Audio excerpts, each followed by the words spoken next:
chasing bush buck through the riverbed green, the prettiest ghost that a man's ever seen. Following the tracks of a big gulling bull till the sweat's running down and the spirit is full. Taking down warthogs in heat of the day while the red dust wind blows the worries away. I heard you whisper, take it, middle of the shoulder as the world stood still and the air got colder.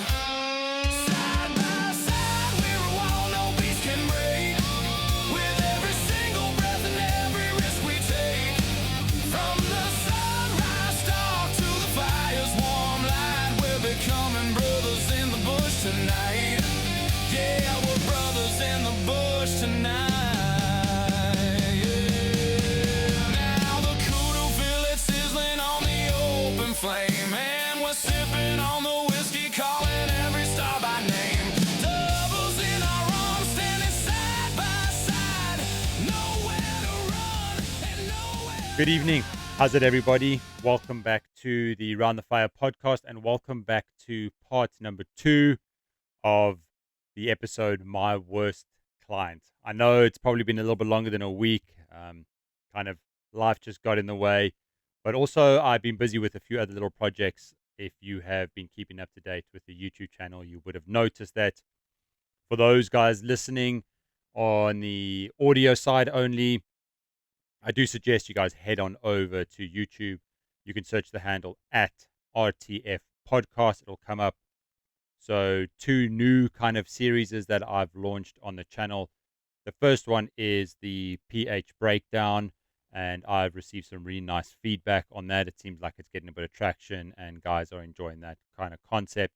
So with the pH breakdown, basically what it is I take snippets of hunting videos, specifically in Africa. The past couple I've done have been in the Eastern Cape of South Africa, but I take a little snippet from a hunting video on YouTube and I kind of break it down. I don't get too critical of the hunter, the pH, anything like that. I just use it as more bit of an educational tool, maybe give a different insight, opinion. Maybe I would have done something different, maybe looking at the way that the pH handled it or what we learned from the video. That's something we can all learn when it comes to hunting, especially those guys that are wanting to hunt in Africa. So that's the pH breakdown. I've done about 3 episodes of those at the moment. And then just something kind of completely on the side, but still on the YouTube channel. We recently released the RTF family series. That's the Round the Fire family series. My wife and I, and we discussed it. We kind of discussed it with our kids too. And we thought, you know what, we've come to this beautiful, incredible country, and we really enjoy it. We're extremely fortunate, and we're the types of people that like to get outside and get outdoors. And it was actually my kids' ideas to throw up, why don't we just record it and throw out the idea of a YouTube channel. So we've got that, the Round the Fire family. It's a great little series. It is very family friendly. I suggest you guys head on over there again to the channel, subscribe. You can sit down with your family, with your kids. You can share it to nieces, nephews, grandkids, whatever it may be. We really have kept it nice, easy watching, family friendly, and it's just kind of a little diary of some of the adventures that we're going on around Texas. We've done some fishing, some camping. My son did a dirt bike race, and I think there's 3 episodes up on there at the moment. So please go ahead and check them out. And then also anyone that does watch them and is in Texas and you've got some ideas for us, some suggestions on where we can go as a family and do maybe a nice little episode where we can go fishing, camping, hiking, no matter what it is. We really love exploring and the outdoors, and you've got some suggestions, please feel free to reach out to me and give them to me. Or maybe you've got a cool area that you know of, a private little spot, a ranch, whatever it may be, and you want us to come out there and experience it. We'd be more than happy to do so too. So that's all on the YouTube channel. Get on over there, guys. Watch it, and I hope you enjoy it. And please do hit that subscribe button. Okay, now let's get back to the main reason why we are doing this episode, and it is carrying on from part 1, where I was talking about my worst client that I had as a PH and outfitter when I was back in the Eastern Cape of South Africa. Now, just a quick recap, if I can kind of remember where I left off. My wife actually brought it up to me a couple of days ago. She said she listened to the first part of the episode, and she said, "Oh, Jono, you left out so much, so many details." And I said, well, I can't mention absolutely everything because there were some things that went down that I'm not going to mention. My wife said, put it out there. Just put it all out there. I don't care. And I don't think she's quite let go of these types of clients. But I said, hey, a little bit of decorum here, sweetheart. So there was a couple of things I left out. But she did also jog my memory for the story coming up. Okay. I'm just going to pause it quickly 1 second. I have got to plug my laptop in. I didn't even do that, and it's probably going to go flat. So just shows you I'm trying to get used to this whole YouTube malarkey. Give me 1 second. And we're back at it. Thanks so much. Okay, yeah, let's pick up where I left off. So just a quick recap. We have moved over to our first concession. We've got a zebra down, and we also have just shot a really nice kudu bull. And I left part one in, we'd shot the kudu and we found some blood and we were just going to go on after it. So let's pick up again. I also got to make sure that I remember the fictitious name that I gave this client. So I think it was Nick. That's right. So we shot this kudu bull. It was a good shot. We got down there with my truck at the bottom of the valley. And like I said, we found some blood. And I had Alvis and two other trackers on it, and they were following the blood trail. It was pretty nice. It was because the bottom had been kind of washed out. There was a lot of rocks and boulders, and you know what it's like once you see those rocks at the bottom, like a dry riverbed. They're white, they're clean, they're circular. Any drops of blood on there, they're really easy to pick up. And found some blood. And I was thinking, come on, please, we need this kudu. This thing's got to be down. Hopefully, he didn't wound it. I know it was a good shot. Everything looked right, but just needed this kudu to like get everything back on track. And thankfully, it didn't take long for Alvis to head on up into the thick brush, and he gave the old whistle to say that he'd found the kudu bull. And I was like, yes, awesome. So we went on up there. We found the bull. I gave Nick a nice big slap on the back to say, well done. It was a fantastic Eastern Cape kudu bull, and it really was. It's this bull that I've used for the thumbnail on the YouTube video edition and the poster that I'm kind of putting out on social media. And as you guys can see, it's just a gorgeous kudu bull, really, really nice, had absolutely everything. He was super chuffed, thank goodness. He was happy, and we had some incredible photos. He actually had photos of himself with, I think it was 4 other trackers and skinners that joined us that helped to come help load the kudu bull. That's a very important piece of information that I'm going to bring in later in the story. So kudu bull down. It was a great, fantastic day, and you know, it really did kind of what I had thought lifted the spirits a lot. Any hunting safari, you put a kudu down, everyone's going to be happy with that. So we loaded on the back of the truck, and we shot down to the skinning shed. We offloaded it, and like I said, happy days. I think we then returned to the cabin. Now, again, I'm just going to say this. I hope you guys aren't, holding me to every single word and detail, because it is a little bit foggy. If we were on day 3, day 4, morning, afternoon, I'm not too sure. But I am trying to keep this story kind of together. So after the kudu at lunch, the spirits were definitely up and they were high. And I remember Nick saying that he wanted a springbuck, really, really wanted a springbuck. And he didn't have springbuck on his package at the time. Also, we didn't have springbuck. Yeah, we didn't have springbuck on that concession. I remember many years ago that concession owner had tried to bring springbuck in on that area. There were neighboring ranches in that area that also had springbuck, and they did really well with it. But because his ranch was really kind of tucked up on the foothills of a mountain range that, funnily enough, bordered the backside of the farm that we lived on, my wife's family farm. And what happened was, the farm where we were on let's say the eastern side of the mountain range got a hell of a lot more rainfall. It was a lot more lush, a lot more vegetation, grass, those types of things. And because of that, the tick load was a lot higher. So because the tick load was higher, you'd get a lot more diseases in the animals. I'd get red water, gall sickness, whatever it may be from these ticks. And what happened was on the western side of this mountain range, which was the ranch that we were hunting on at the time, the rainfall was considerably lower. But yet you had a lot of animals that transitioned up through those mountain ranges. Like I said, there was a nature reserve there. They came through it.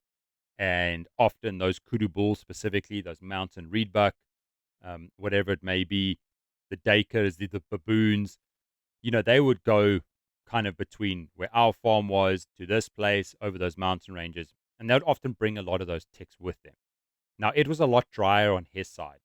So the ticks would kind of come off on his side, and they would never really, it would never be wet enough or the conditions bad enough for them to spread, for that ticks to spread kind of a little bit more into those ranges. So his farm was really affected every now and then with these tick diseases. What I'm trying to get at is that when he tried to introduce springbuck, they really don't like the ticks, especially from the wetter coastal sides of the Eastern Cape. And they just died the whole time. Every time he tried to do it, they just died. So he didn't even bother with any more springbuck. So when Nick asked, I said to him, look, there's no springbuck here or anything that's trophy quality. We're going to have to drive. Now, if you guys remember from part one of Nick's biggest things was, I don't want to drive. Now, it's a bit difficult when you're always trying to accommodate a big main request from a hunter. And PHs and outfitters will often do the best that they can. But if that goal of the hunter keeps changing, if those goalposts keep moving, it's very difficult for you as an outfitter to constantly keep scoring those goals and meeting those targets and expectations when they keep moving. So I was very much upfront with him and kept saying, that's cool, we can go hunt springbuck, but you're going to have to drive. And mentioned this to him at lunch, and I promise you not, it was unbelievable that while we're still on the high of shooting this magnificent kudu bull, sitting at lunch, chatting, laughing, reminiscing about it, when I mentioned that, we got to drive, his whole mood and demeanor just went like changed instantly. Completely forgot about the kudu. That was it, done. And he mumbled and grumbled, and he said, well, I really want one. I was like, well, what can I do? I'm feeling like I'm kind of bending over backwards a lot for this guy at this point, but this is one of those things that I can't change. So he says, no, he really, really wants a springbuck. I said, cool. Give me like 30 minutes. You go have your siesta, go have a kip. I'll phone around, I'll phone my contacts and see what I can organize. So I get on the blower, phone a whole bunch of people that I know, a whole bunch of concession owners, and we managed to find a place that was about 25 minutes down the road. I kid you not. Little 25-minute drive between concessions in the Eastern Cape, in wherever in South Africa, is not much, honestly. And I hadn't hunted this particular ranch, but it was also a ranch that many other outfitters used to, which meant that the hunting intensity was quite high. But it's the closest that I could get. What else could we do? He really wanted a springbuck. So I go to Nick and I say, look, 25 minutes away, trophy springbuck, what do you say? And he said, yes, we're going to go there. So we hopped in the truck, drove 25 minutes over there. We picked up the local foreman that kind of watches over the ranch, and I was chatting to him at the gate sort of while we were loading up, and we were speaking Afrikaans. And I was specifically speaking Afrikaans because I did not want Nick to know what I was talking about. Nothing derogatory, nothing to sort of slander the guy or anything. I wasn't quite at this stage in my attitude towards him where I was getting to the point where I was getting slightly peeved off with this guy. But I just wanted a bit more details. I like to know what happened on the ranch, where the springbuck, how can I really make this work, without getting the point across to the hunter that I may be a little bit desperate, and maybe I'm just trying to pull whatever information I can out of this guy. Where's the honey hole, that type of stuff. And he told me that there was 2 different outfitters on that ranch that morning.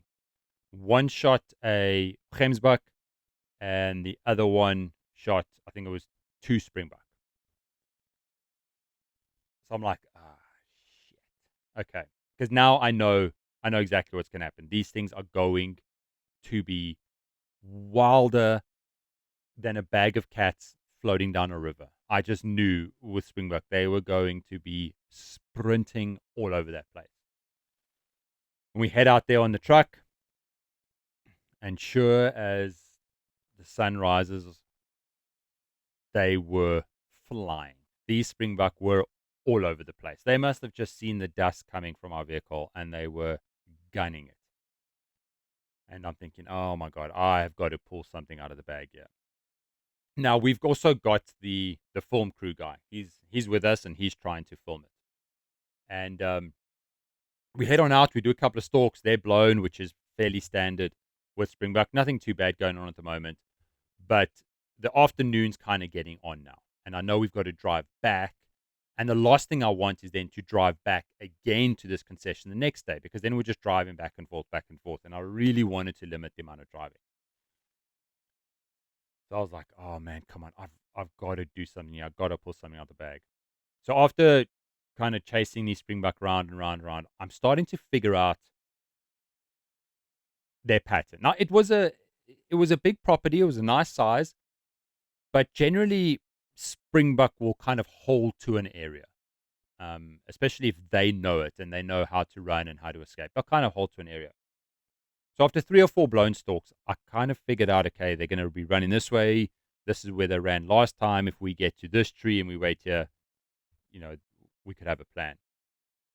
So what I did was I put Elvis on the top of a certain ridge out in the open. I was like, Elvis, get up there on that rock. Make sure those springbucks see you. Because I wanted those springbucks to think that we were there with Elvis. And then I was going to go with Nick and the cameraman, and we were going to cut around the bottom in the hopes that Elvis would spook the springbuck and they'll come kind of back around our side. So I did that.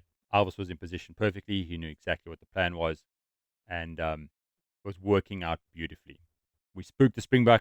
They kind of ran out towards where Elvis was. They thought we were all there.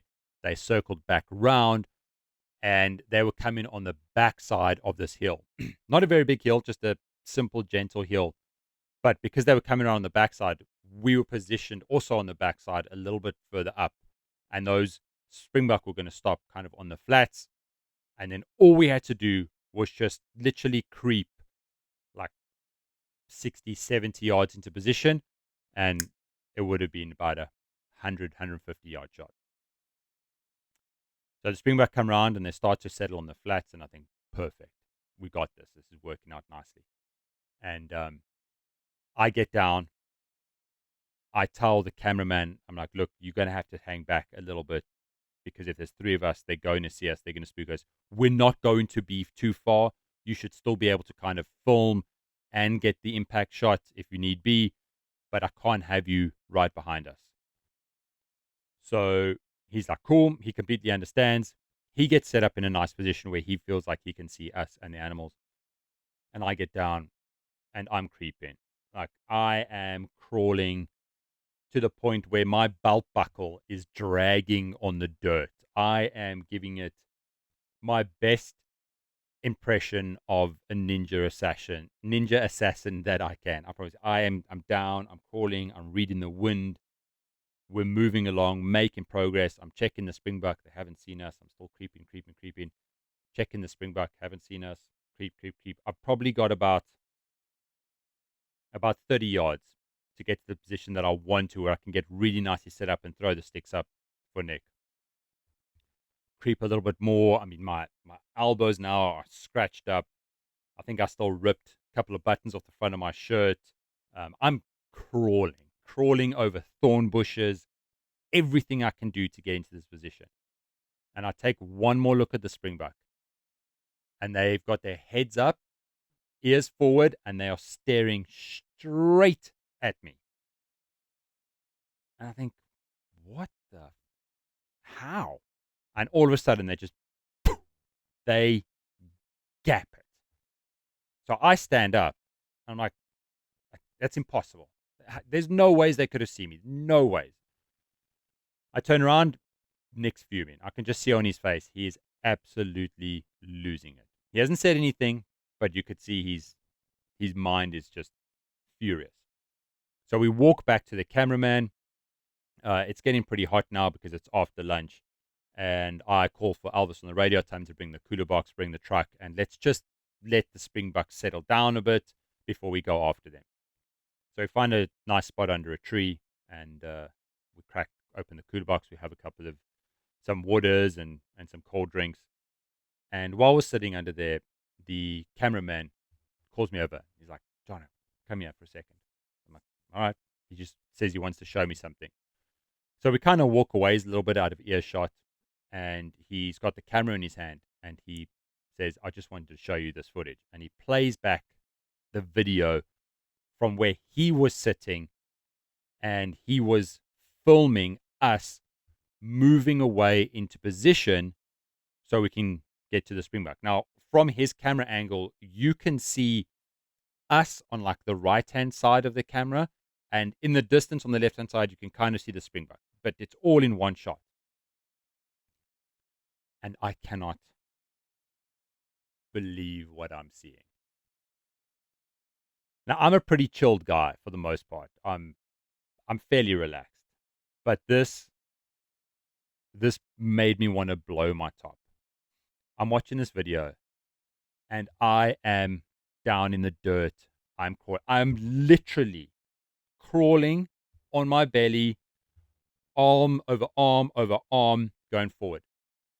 Nick is walking behind me, standing straight up. I promise you, you don't even get flagpoles that are that straight.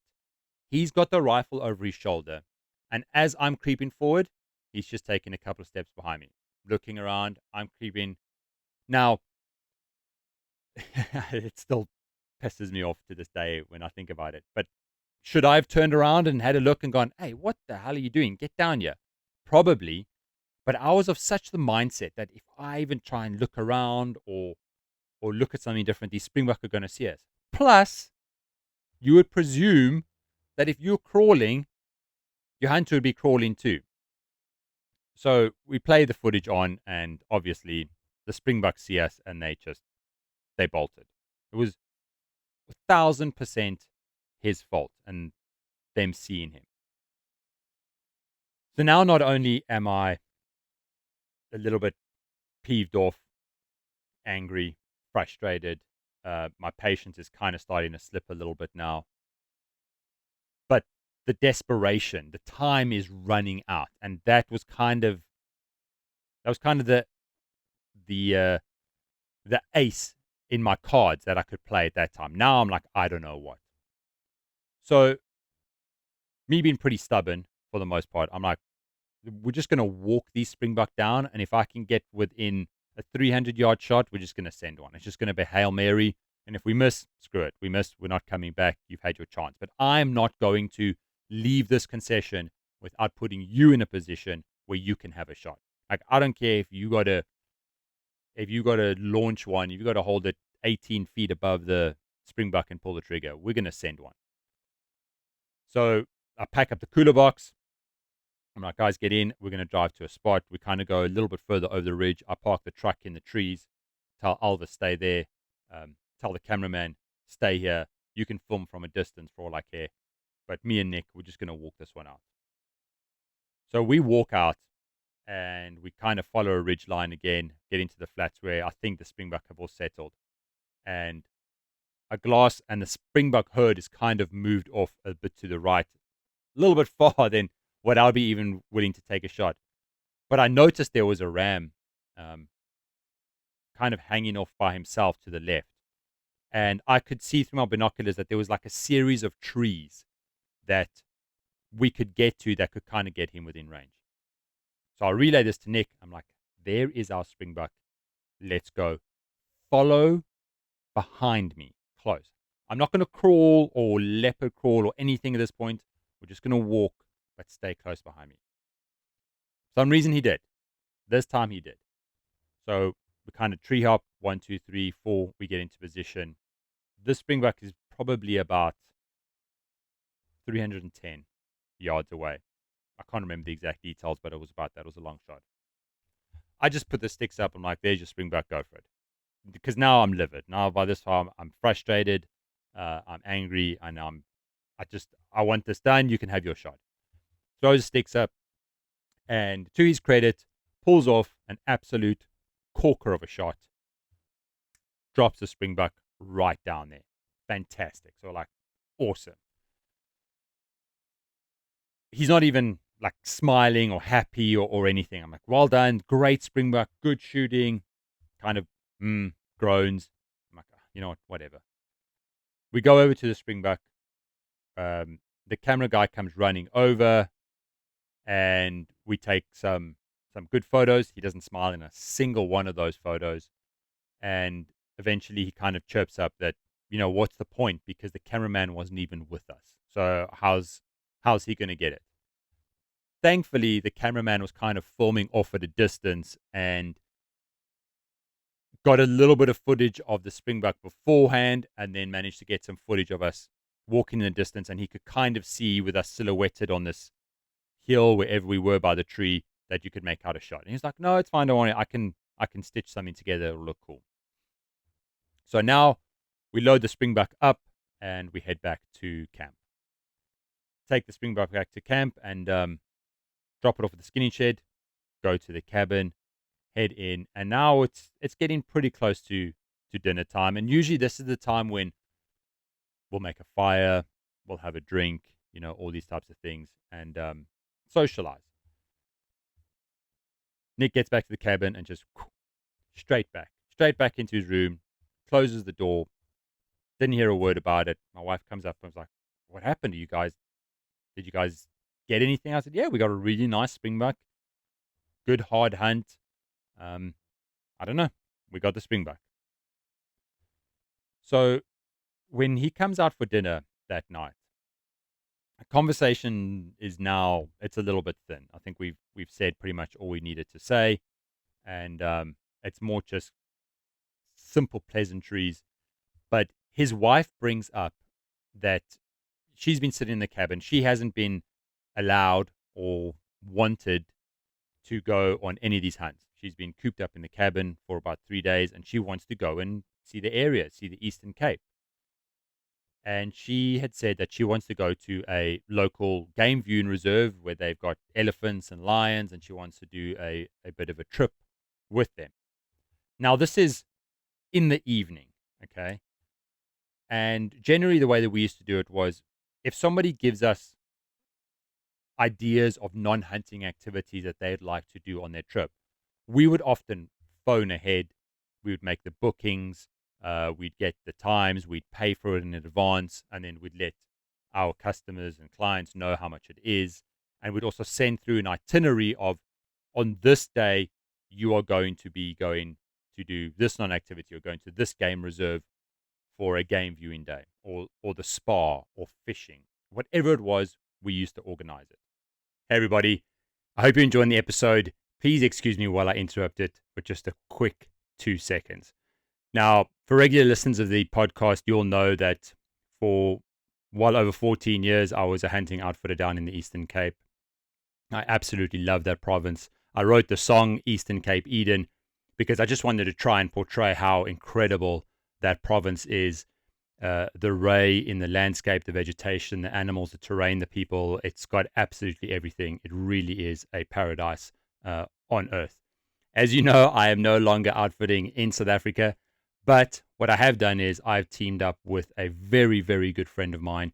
He runs an incredible hunting operation down in the Eastern Cape, and his setup is very similar to how I used to run things down with Kingsview Safaris. Very small, very personable, fantastic access to some of the incredible concessions of the Eastern Cape, a nice array of animals, and really, he does offer such an incredible experience. I've had a few guests on that I have referred to my buddy. They've come back and we've done a podcast episode so you can actually hear for yourself first-hand experiences of the guys that went out there, and they just had an absolutely fantastic time.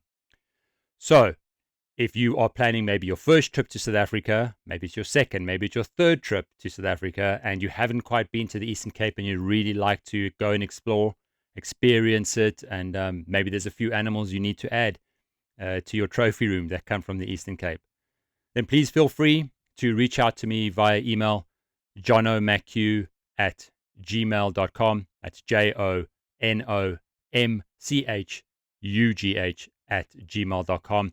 I'm more than happy to answer any questions, and I'm certainly happy to point you in the direction of my good friend. And I know he'll be more than happy to expand on any details, any other questions you may have for him.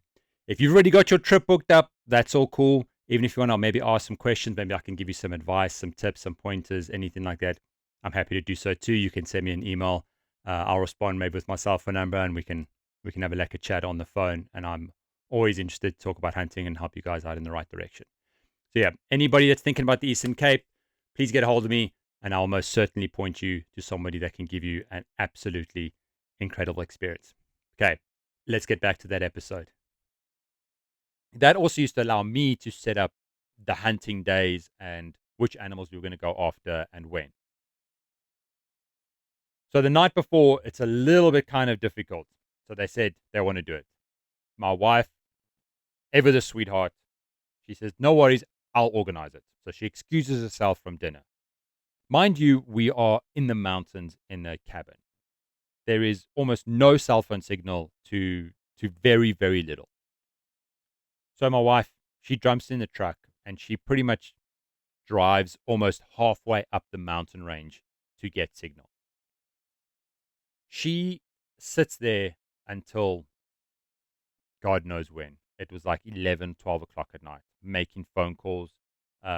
We thankfully knew the family and the owners of a really cool nature reserve close by that had lions and elephants, and it was fantastic.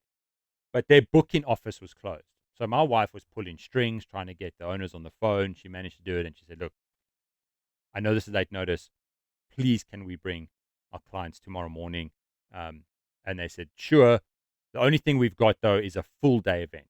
Now, a full day event means you go there in the morning, you have like a breakfast, then you go on a nice game drive, you see the area, you come back, you have a lunch at the separate lodge at this nature reserve, and then you go out again in the afternoon, and then you come back and you have this big, beautiful dinner. They put on a show. There's some local Xhosa women that do dancing and singing. You eat in a boma. They do a lot of traditional food like potjie kos. They do a lot of venisons. It's incredible experience. It really is fantastic. And then at night, you get picked up by your guides, whoever it is you're with, or you go back to, your houses, wherever you may be, if you're just a tourist by yourself. So my wife said, cool, they'll do it. This is something that the wife really wanted to do. And also, we were kind of ahead on the animals in terms of the amount of days. We had the blessbuck, we had the zebra, springbuck, kudu. We were already a good 4 or 5 animals down. So the trip in terms of animals was going really well. We could afford to, I won't say sacrifice a day, but include a non-hunting day. Now, my wife comes back down and it's late, and Nick and his wife have already head off to bed. My wife tells me about the plans. I'm like, cool, it's nice. But it's an hour and a half drive away. Now, I mean, again, you're trying your best to accommodate one or the other. You don't want to drive, but you want to go somewhere.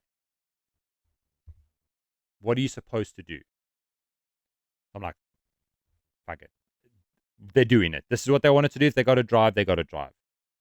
Already, I feel like we've been driving more on this trip than what I'd wanted to do. But at the same time, you kind of have to feel obligated to meet the requests of the hunters. So we wake up nice and early. Thankfully, we've been waking up early to go hunting anyway. So we woke up earlier for this day. And we said to Nick and his wife, "Look, we've booked it. We've organized everything. We've paid for it. We'll sort out payment towards the end with your invoicing when we do the animals and the day fees and whatnot. But don't worry about it. You guys go and have fun. We'll drop you off and we'll collect you from the reserve later that night." So when we tell him in the morning how far it is to get to this place, I can see already that he's not happy. He was mumbling and grumbling. He was talking to his wife. At one point, he went into the room and sent her out with a message to say that, it's not really good that we are driving so far, to which we responded, there is no other place to go. This is something you guys wanted to do. What else are we supposed to do? We said it a little bit nicer than that and with a little bit more politeness, I promise you. But basically, we're saying, like, there's nothing else to do. We can go hunting. We can carry on hunting. I get the impression, though, behind closed doors, Nick was probably getting it in the neck from his wife. She hasn't gone on any hunts. He didn't want her to go on any hunts. What is she supposed to do? We're in a cabin. It's isolated, all these types of things. So reluctantly, he agreed, and they went out. To keep the story kind of short, I dropped them off, and I was going to go pick them up later that night. So we had an entire day where they were kind of preoccupied and looked after. Now, a little bit of insight for those of you that kind of want to see behind the curtain about what happens with outfitters and PHs that tend to have free days while hunters are doing non-hunting activities. That gave me a good chance to get back on top of my admin, responding to emails. I'd go back and I'd check on the capes, the skins, make sure that they were still good. That animal's been sitting in the salt for 2 or 3 days. You want to make sure that the guys didn't miss any parts of the skins. You might start making plans with concessions owners you're going to. You might want to start prepping for another hunt. Maybe you have an opportunity where you can go and do a little bit of scouting for the next day. Whatever it may be, you can kind of do it. I took this opportunity to phone ahead and find out with other landowners for the animals that we wanted to go after. And there was one particular place, and this was where the trip really just turned on its head. This little bit of information, and I kind of knew it. Looking back on it now, when I heard that information, I just thought, this is not going to go down well. But I phoned the landowner that we were going to go for black wildebeest. He was literally like next door. There was no driving. He shared a fence line with the property that we were on, a nice big beautiful area. I think we went in there scouting for waterbuck during this time that we were here with Nick. We saw a waterbuck bull, wasn't quite what we wanted.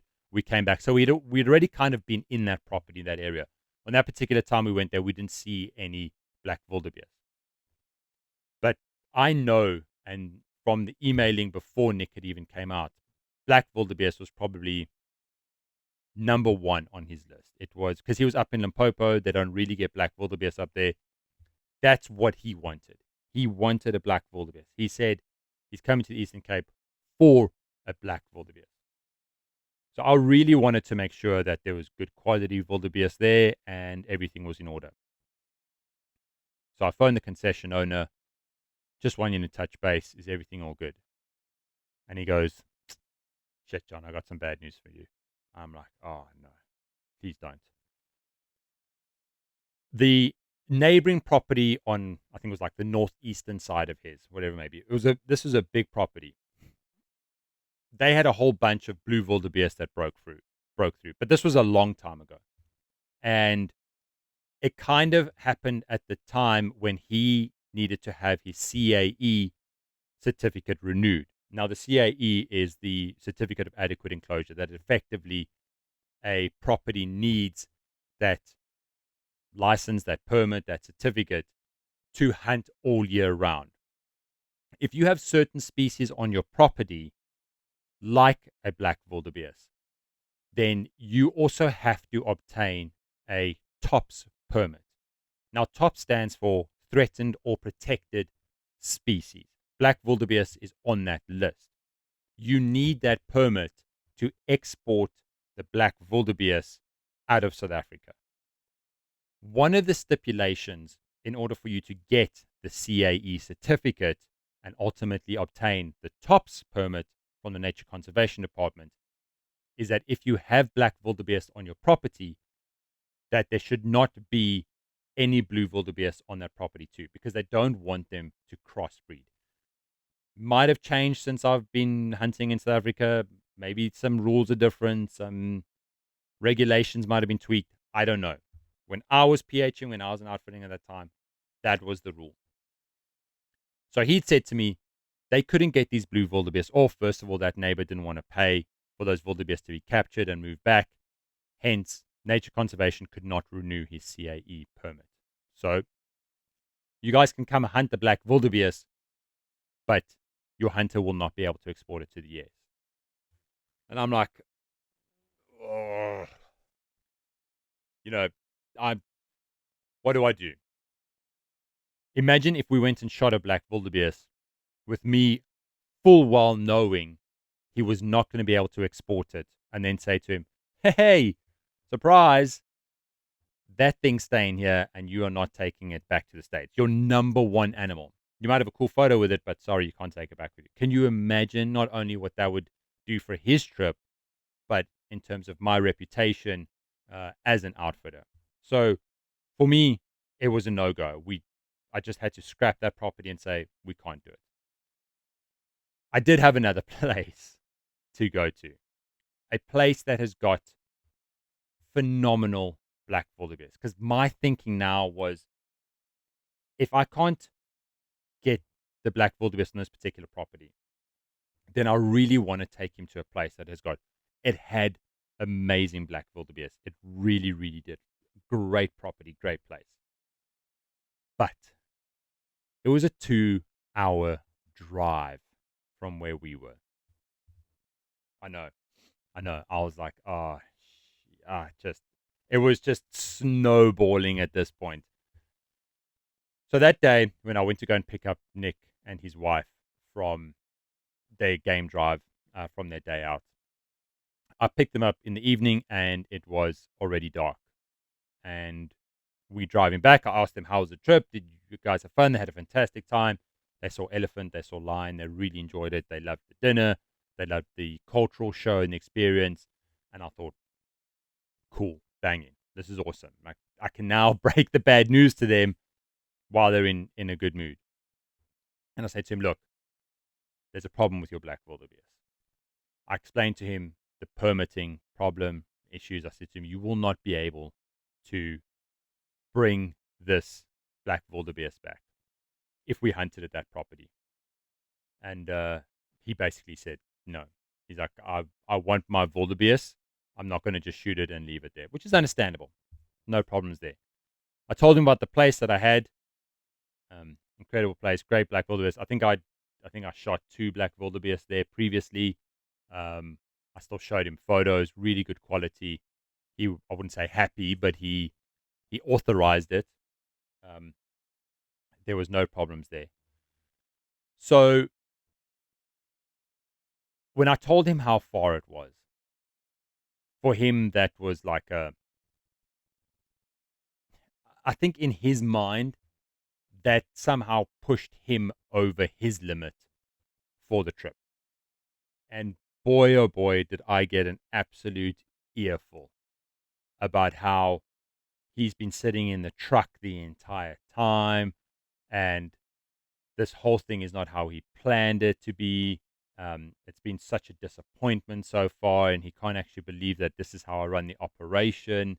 And even now, I break the news to him while we're driving an hour and a half back from somewhere, that tomorrow we're going to have to drive 2 hours. Like I said earlier, I'm a fairly patient guy. So I just sat there and I just took it. And I was like, all right, let me have it. And he just went on and on and on. I knew that I could not take him to this place for this black wildebeest. It was not going to happen. It wasn't going to end well for anybody. So he's absolutely just giving it to me. We get back to the cabin and I'm like, are we going tomorrow. This is pretty much the only option that we've got for your black wildebeest. Are we going tomorrow? And he's like, fine, we'll go. So I said, okay, cool. Great. That means we got to pack up and we got to move bases. Because one of the things I said to him is that we're not going to drive 2 hours there, shoot the wildebeest, and come back. We can stay at the property. And I think at this point we still had maybe 4 days left. Maybe it was 4 to 5 days left of his trip. So I said, we can stay there on the property, and the remaining animals on your list, we can hunt in that area too. There's no problems. It's just the black wildebeest that we got to go to, but it's a 2-hour drive there. So he said fine. Very angrily, he accepted. So we wake up the next morning. My wife and I, we wake up super early. We probably get up at like 3 o'clock in the morning because we got to start packing. I got to get Elvis. I got to tell Elvis to pack up his stuff. We got to pack up the skins. But what I'd organized with my wife was we had 2 vehicles at that time. I was going to take Nick and his wife, and we were going to crack on ahead. And we were going to go to the concession, and we were going to start hunting as soon as possible.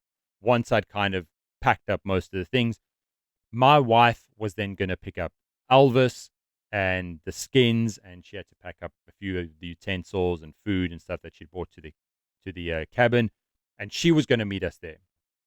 But she was going to be about 3 hours behind us or so. So we jump in the vehicle and we just shoot over to this one particular ranch. And the entire way there, I'm just getting it in my ear. Just constantly complaining, talking about how shit I am, how bad this trip is. It's not what he expected. It's not what I promised. False advertising, false marketing. Just you wait till I get home. Just going the whole time. I'm like, just keep driving, Jono. Just keep, because I know what's coming.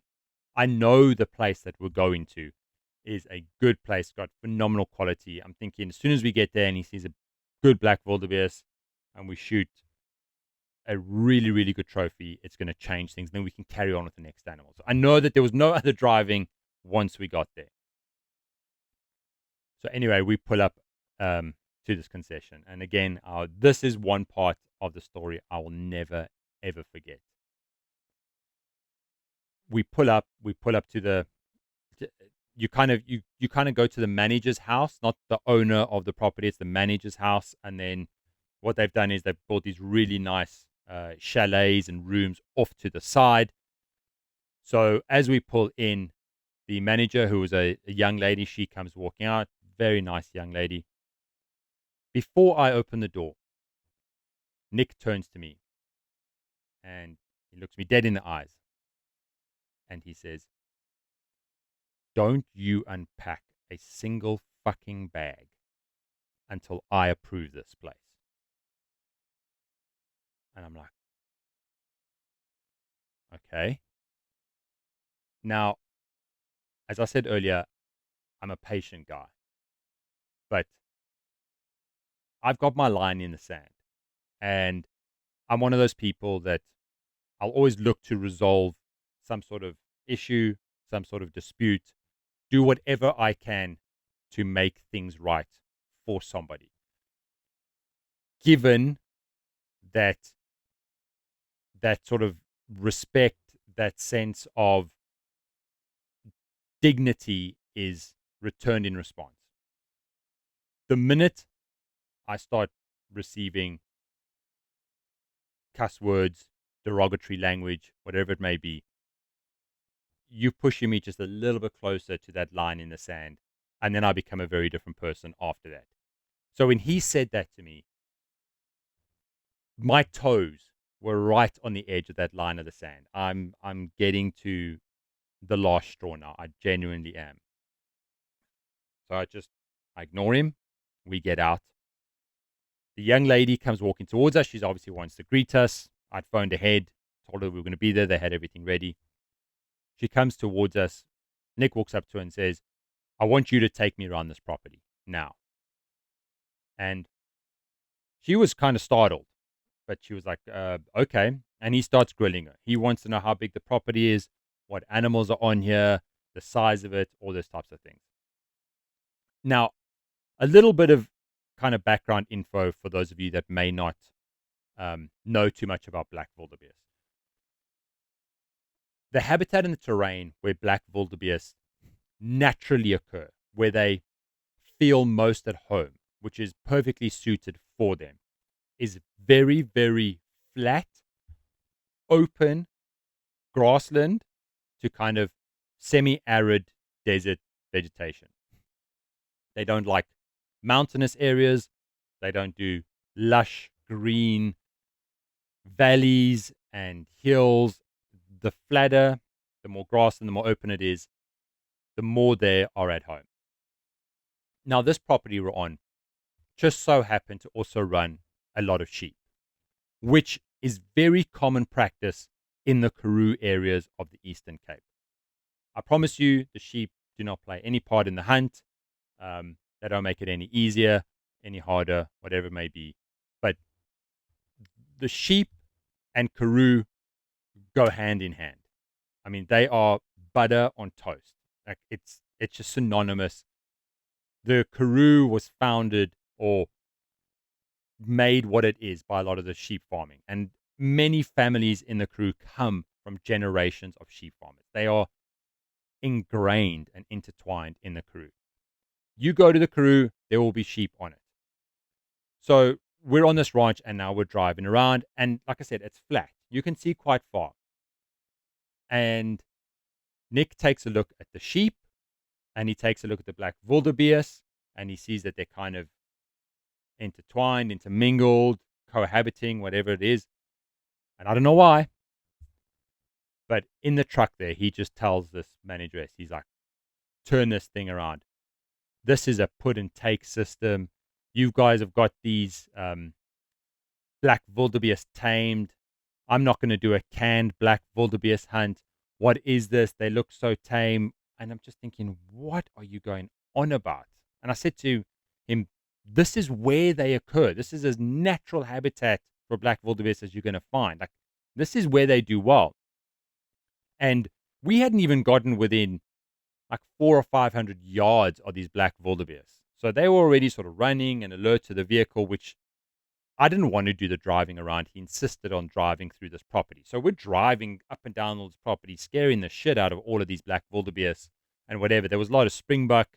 There was lechwe. There was impala. There was loads of other animals. They're just running all over the place. But he had decided, that's it. This is a canned operation. So we get back to sort of the accommodation where we're staying, those little chalets, and all of his stuff's still back in the truck. We haven't unpacked a single thing. And his wife stayed behind at the truck. So he jumps out and he walks over to his wife, and I just hear him absolutely giving it about how this is the worst time of his life. This is the worst trip. What a waste of time this has been. But for some reason, the wife is getting it now. So I walk over and I kind of want to explain to him what the setup is, give it a chance. You know, it's not what you think. This is a fantastic property. And as I walk over to him, he sees me come in and he turns around. And it's just, F this, F you, this is bad.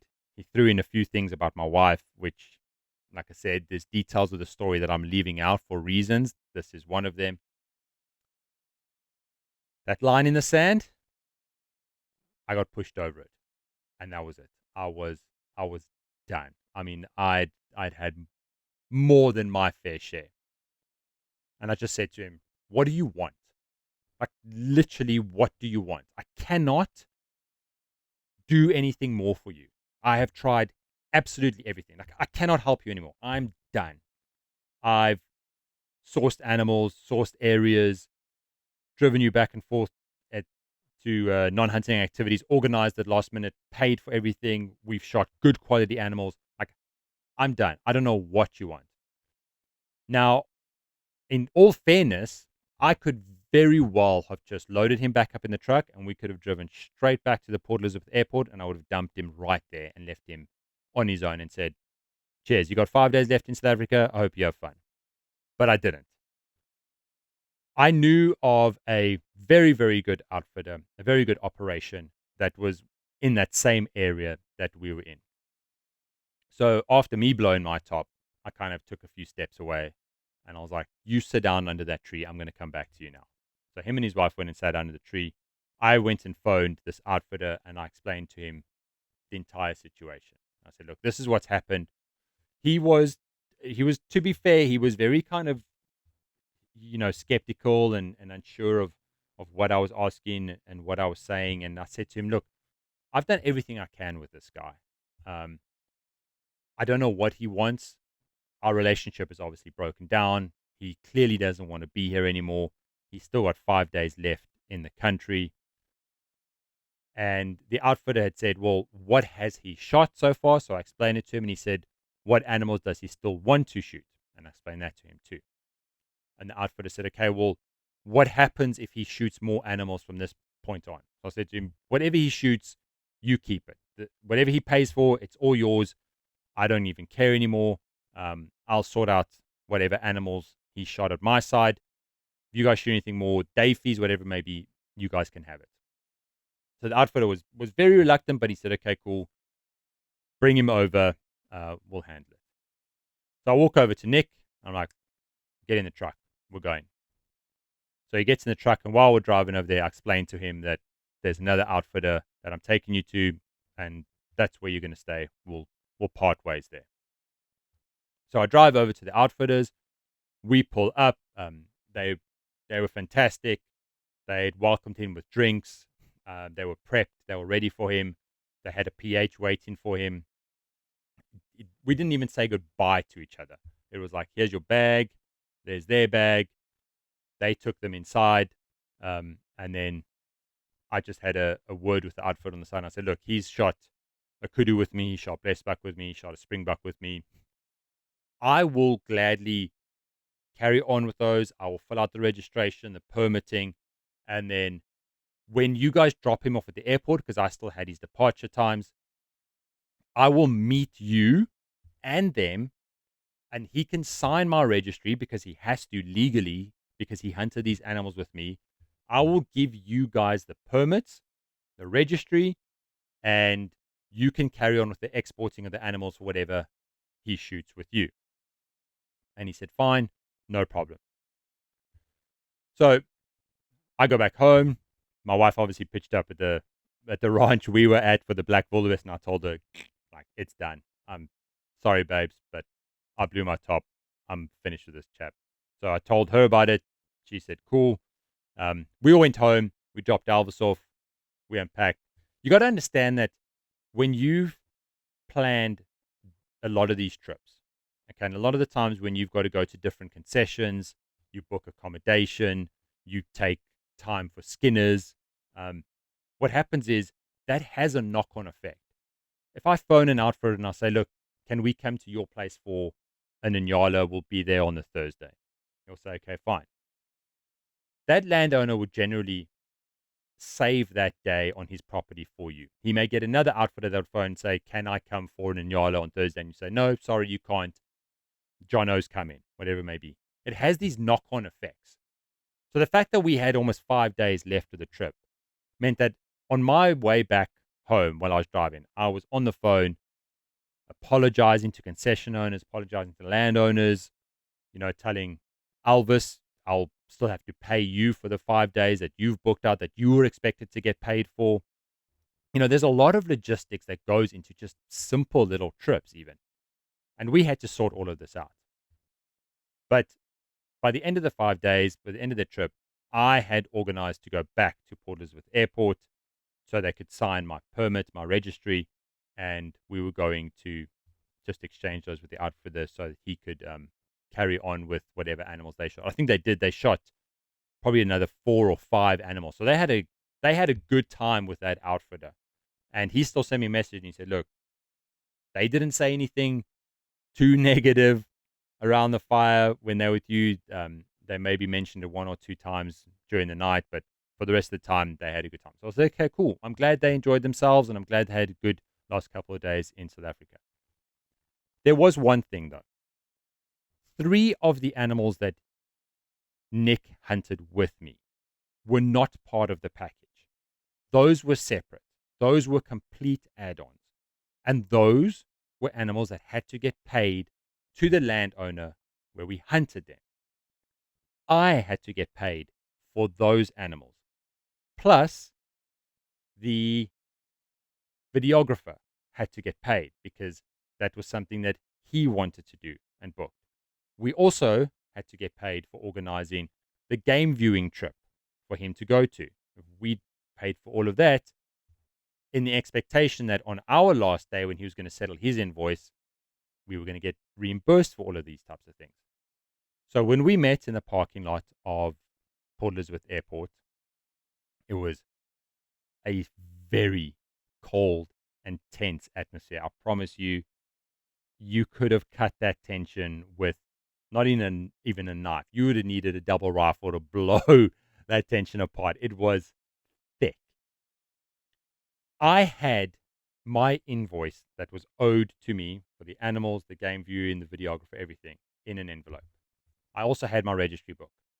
I folded it out on the hood of their vehicle, said in the numbers. We hardly even said a word to each other, but I just said, you have to sign here. He signed here.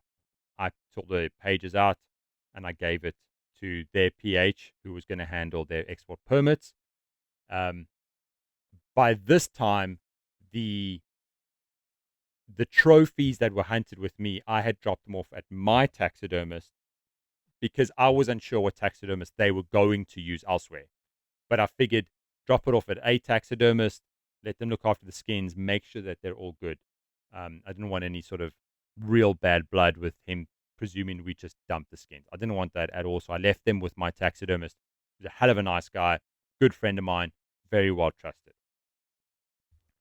So at the airport, I then hand him the envelope. I'm like, here you go. And he takes the envelope, turns, and walks away. Okay. Now, I'm presuming when this gentleman gets back to the States or after opening the envelope, we're going to organize some sort of payment. We can correspond then. He did pay for the deposit before coming out, so he can do international transfers. He didn't. There was no paying of those animals or that videographer or reimbursing of the game driving, the game viewing, the non-hunting activity at all. What actually happened was this. So the hunter that I had, Nick, was also very, very busy on a particular hunting forum website. And I knew this before he came out. And you could see he posted like almost every single day. Absolutely loved it. Spoke about it a lot of times while he was with me. Spoke about this forum and whatnot. Now, remember, this was fairly early on-ish in my outfitting career. So I still had a business reputation to protect. That day when we were down at the airport, I knew exactly what was coming. So I managed to contact one of the administrators of this hunting forum. And I sent him an email and I said, look, just a heads up, there's a storm coming your way on the forum. It's about me. It's a disgruntled client. I didn't give my side of the story. I didn't give details or anything like that. I didn't want to influence. I didn't want to come across as trying to be sort of biased to my side. All I simply said to him was, please do me a favor. He's going to post a bad report about my outfit, and he's more than entitled to. According to him, he didn't have a good experience, and that's fine. All I ask is, before it's posted, allow me the opportunity to respond. Before it gets out there for, what do they call it, a public jury or a public judge, jury and executioner. Like, don't throw my business under the bus. I need to tell my side of the story too. I got an email back saying, sure, sounds fair, no problems. What actually happened was when Nick got back, just like I predicted, out came this report on this hunting forum. And man, he went to town about Kingsview safaris. Oh my goodness. He just went. The food was bad. The vehicles sucked. There was no skinners. The animal quality was bad. The accommodation was terrible. Everything, everything you associate with a hunting safari was terrible.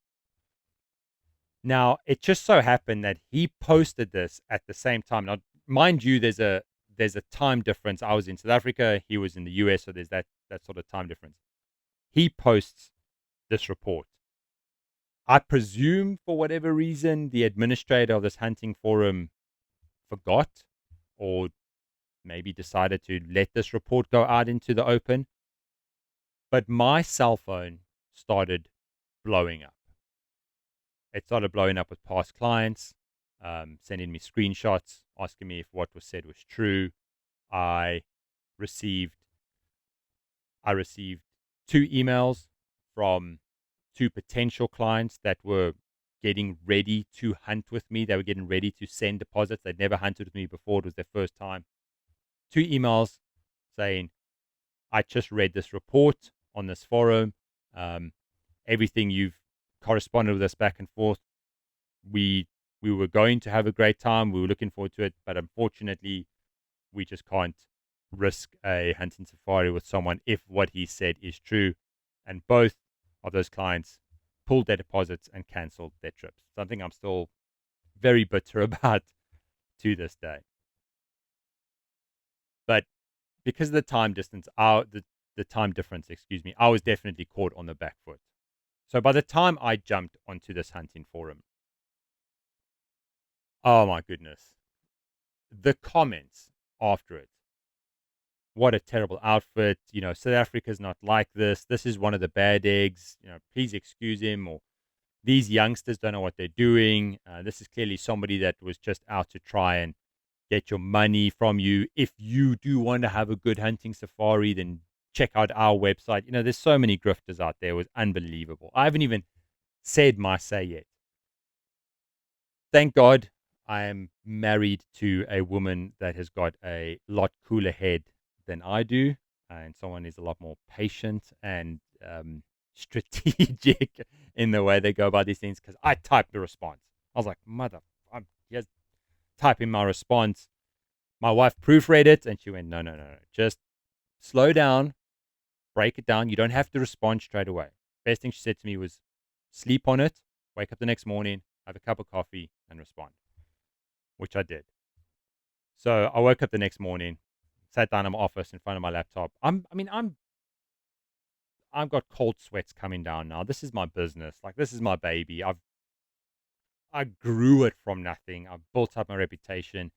At this time, this particular forum held a lot of power with the industry. If you had a bad name on here, like, you really struggled to kind of book clients going ahead. So I was worked up. There was a lot of stress. It was a very, very difficult moment for me. But I knew I had done everything that I could. And I knew that in a lot of those aspects, I was in the right. Sure, there was a lot of things that I probably could have done better, things that I didn't do well at all. But I knew we did everything we could within our capabilities. So when I sat down and I responded to this report, I took each one of his complaints and I responded to them. I was very respectful. I kept my manners because my wife told me to. And I slowly broke it down. So, for example, when he said there was no trackers at all, I posted the picture of him with the kudus that he shot with 3 of the trackers standing next to him. There was a photo of him next to my hunting bucky with trackers on the back. So I posted that up there. And I said to the guys, but there was a time when there was no trackers, when we were going after the fallow deer because of these circumstances. And I laid it all out. I didn't finger point. I didn't go after his character or anything like that. There was one part where he had complained that he received an invoice from me, even after such a horrible trip. I responded by saying those animals were extras on the package. The animals that you shot that were included in your package price, I took those on. I absorbed those costs. The added extras that were full price, Those have to be paid for. You shot them. He said that he didn't want the videographer. I took a screenshot of his email requesting a videographer, and I posted that. I was very respectful in my responses. I wasn't like here's a receipt, bitch, or anything like that. It was just this is what you said. Here you go. So I laid it out as well as I thought. I also chose to leave out things that were said about my pregnant wife, which I'm still not even going to mention now on this video, which is 10 years later. It was disgusting. I didn't put that stuff in. I didn't put anything in about excessive drinking in the mornings. I didn't mention it in this video. Again, for that reason, I'm not that type of guy where I'm going to come out and slander someone unnecessarily. I just wanted to give kind of a general idea of what we were dealing with. So I laid it all out.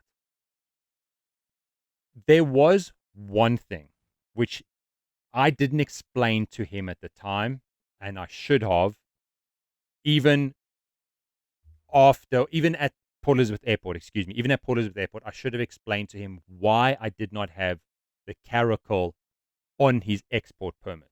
Now, this is important because in his report, he said that I was holding the trophies from him as some form of ransom. I said to him, first of all, your trophies are at my taxidermist because they've got better facilities at looking after your trophies. As soon as we find out what taxidermist you are going to use with the other outfitter, my taxidermist has very kindly agreed to transport your trophies to that taxidermist free of charge so they have it. But I didn't want them sitting in a salt room for 2, 3, 4 weeks, maybe a month, kind of rotting away while we waited for your other taxidermist. We held on to the trophies, and we delivered them, and there was no problems there. But there was an issue with the caracal. I'll get back to that. So for exporting of a caracal, because it's a cat species, again, I don't know if it's either a CITES or a TOPS permit that you need, but you need a permit for that. Because this caracal was hunted on a sheep farmer's piece of property and it was considered to be a problem animal, a livestock killer, there was not the right permits and processes in place from that landowner that he could give to us for export.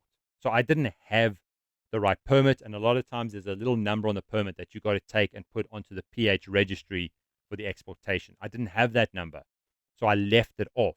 You can apply and add it later on. That wasn't an issue. But I was chatting to the conservation officer to find out if we could get a permit. I explained the story to him, and he was going to issue us one later. That's why it wasn't on the PH registry and why he presumed I was trying to hold the trophies as some form of ransom. That wasn't true at all. What did happen on this forum, though, and it was quite fascinating, that the general consensus, the members on this forum, they turned like this on a dime. And they obviously saw both sides of the stories. They, under their own judgment and opinion, I guess, realized that maybe I had tried my best. A lot of his complaints I had responses to that seemed fair and legitimate. When I posted a picture of the kudu, a lot of people said that it was a magnificent kudu, and it really was. They also pointed out that for somebody that shot such a nice kudu, it's funny that I, as the PH, was the only one smiling and he wasn't. So thankfully, the administrator read that and he said that he was going to completely remove that post from the website, from the forum for good, because he felt like it was not a fair reflection on me and my business, which I was super thankful for. But the damage had been done. It did cost me 2 good potential clients, and for a small business, that's a lot, and it did hurt. We were able to sort of bounce back and continue and grow strong from there. But it is what it is. So that's kind of what happened. There was no real dramas on after that. We did get the trophies to their taxidermist. They got sent over, and I have not heard from him since, and I don't think I ever will. And that, ladies and gentlemen, is my very long 2-part story of my worst client that I ever had as a hunting outfitter with Kingsview Safaris in the Eastern Cape of South Africa. Hope you guys enjoyed this. I really enjoyed recapping it. It was fun kind of looking back at old photos and enjoying that moment for a time, and living back and seeing how far I had come after that, and what we achieved. So I did have to kind of give myself and my wife a bit of a pat on the back that even through those difficult, hard times, if you do have a small business, you're going to meet a lot of people that aren't going to agree with your business, that aren't going to appreciate what you do. The important thing is that you head down and you just crack on. It's the same with hunting. If you're going after that kudu bull, you're going after that wildebeest, whatever it may be, and you're stalking after them and the stalk gets blown, you can't give up, you can't quit. You just put your head down, you climb that mountain, and I guarantee you that kudu bull will be on the other side. Right. If you guys enjoyed this, thank you very much. Please do me a huge favor. I'm still looking to try and bolster up this podcast. Apple Podcast, please drop a rating and review. It does, guys. It's a massive thing for me. It's huge. It goes a long way. It really, really does. Same on Spotify. And then, as I said at the start of this episode, head on over to YouTube at RTF Podcast. That's where this video is going to be. That's where I know you guys are watching this now. And I'm going to do more pH breakdowns. And we've got a couple more Round the Fire family series for you guys and your families. Thank you very much for listening today. And I will catch you on the next episode. Cheers.